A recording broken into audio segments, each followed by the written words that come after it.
Trending Star.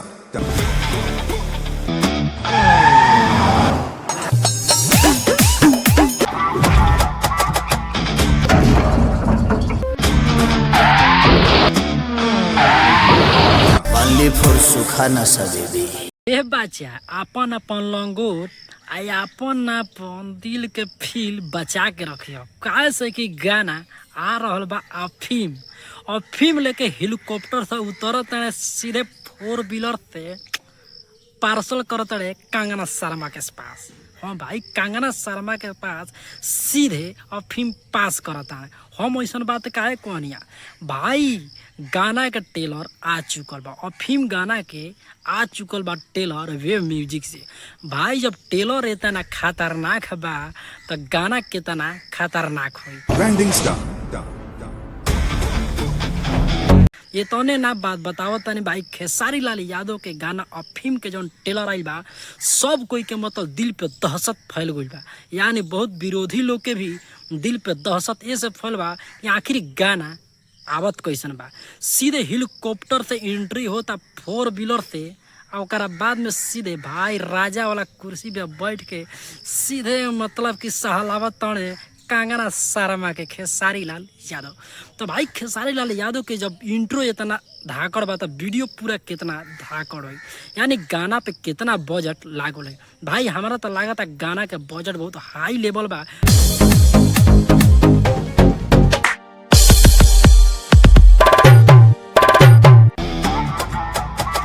कंगना शर्मा के मतलब budget पूरा हाई लेवल कोई तो गाना आ रहा बा खेसारी लाल यादव के जवन। तो आप सबके बता दे रहे हैं मतलब कबू में तब बतावे करने के गाना के लिए करे बा म्यूजिक के दिल बा कैसे कि सब प्रोग्राम लोग जानत पन अपन पूरे पीछे वाला वीडियो में बता दिल बनी। हम तो ई बतावे खातिर बनी कि गाना का टेलर हमारा कैसा लागो। टेलर सच में बतौल तो हम भाई 5 से 6 बार अभी देख लेनी, अभी 3-4 मिनट के अंदर में मतलब हमारा बहुत हाकड़ लागल टेलर। ये तो ना बात बताओ तनी भाई, खेसारी लाल यादव के जौन टैटू बनल बा मतलब सीना पे और जौन बाह पे भाई टैटू के बातें अलग बा।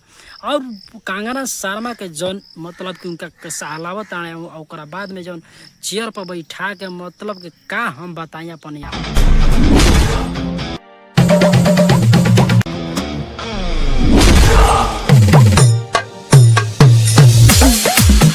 कितना अगर जितना कहीं उतना बात कम पड़ी खेसारी लाल यादव के कहे खातिर। ये सब कहते नहीं भाई अपन अपन लंगोट कस के रखियो जाना तो ढीला हो जाई तो फिर गीला जानते बड़ा कितना जल्दी होला।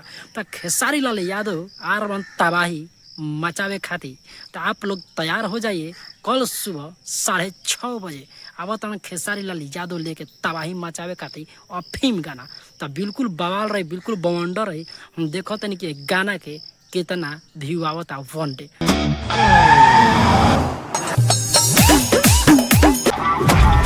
आज देखो तनी खेसारी लाल यादव के फैन के पावर का भाई, पावर देखब हम कि कितना पावर बा।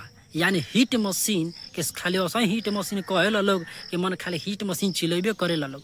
अगर सच में तू खेसारी लाल यादव का कट्टर फैन होबा तो चैनल के सब्सक्राइब करके कमेंट में जरूर बताबा कि हमारा रिव्यू कैसा लागल। यानी कि हमारा गाना जो रिव्यू करत नहीं, यानी कि हमारी पूरा रिव्यू खेसारी लाल यादव का इंट्रो कैसा लागल और टेलर कैसा लागल। तो अगर खेसारी लाल फैन होबा तो भाई गाना का पूरा लेवल पर पहुँचावे का आ विरोधी लोग के अब बुझाता रहनू हमारा कहे के जरूरत नहीं, क्या बाकी सब तुम संभाल लियो लोग भाई।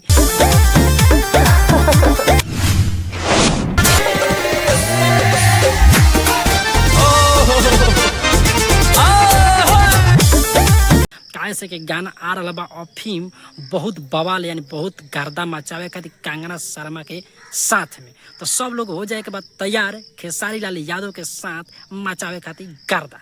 तो चली नेक्स्ट भी मिलता नहीं अगला एपिसोड यानी कि अगला रिव्यू में। Only for Sukhana Sadevi.